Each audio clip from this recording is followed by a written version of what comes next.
Extraire une liste de valeurs uniques, trier un tableau et tout ça de manière dynamique, ce sont des choses qui vont être possibles grâce aux nouvelles fonctions de Office 365. On se retrouve tout de suite sur l'ordinateur pour en discuter.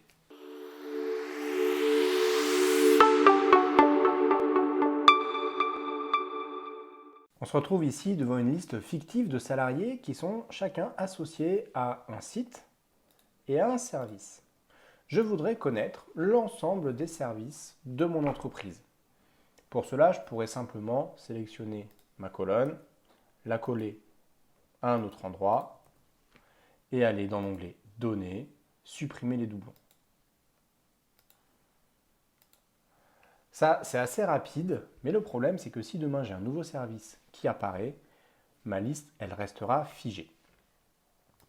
Donc on va utiliser une autre fonctionnalité d'Excel. En fait, c'est une nouvelle fonction qui est apparue avec Office 365 qui permet de récupérer une liste de valeurs uniques. Et le nom de la fonction est assez transparent, elle s'appelle égale unique, parenthèse.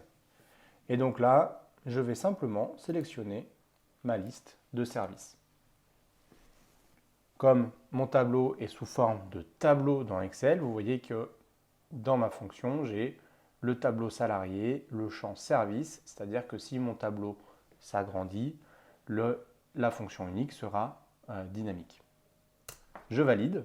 Et donc là, vous voyez qu'il m'a créé une matrice avec l'ensemble des valeurs uniques. L'avantage de ça, comme je le disais, c'est que si demain, j'ai un nouveau service, je dis n'importe quoi, informatique, je valide, j'ai le service informatique qui apparaît ici. Dans les fonctionnalités de Office 365, il y a plusieurs formules comme ça sur des matrices. Il y a la fonction unique, il y a aussi la fonction trier. Et donc ça, c'est pratique. Si je voulais cette liste par ordre alphabétique, je pourrais faire trier de mon tableau. Alors j'ai des options de tri, mais moi pour l'instant, je ne vais pas les renseigner. Et vous voyez que ça me les trie par ordre alphabétique, trier de service. Je pourrais encore aller plus loin, c'est-à-dire que si ici j'ai ce tableau en colonne et que moi je le voudrais en ligne, il y a encore une nouvelle fonctionnalité qui s'appelle transposer, qui s'appelle transpose d'un tableau.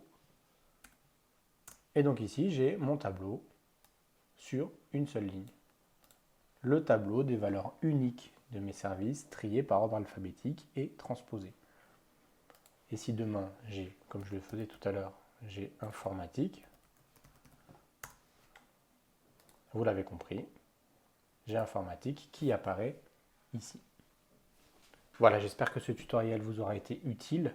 N'hésitez pas, comme d'habitude, à utiliser l'espace commentaire pour me faire part de suggestions pour de prochains tutoriels. D'ici là, je vous souhaite une bonne fin de journée et je vous dis à très vite pour un nouveau tuto.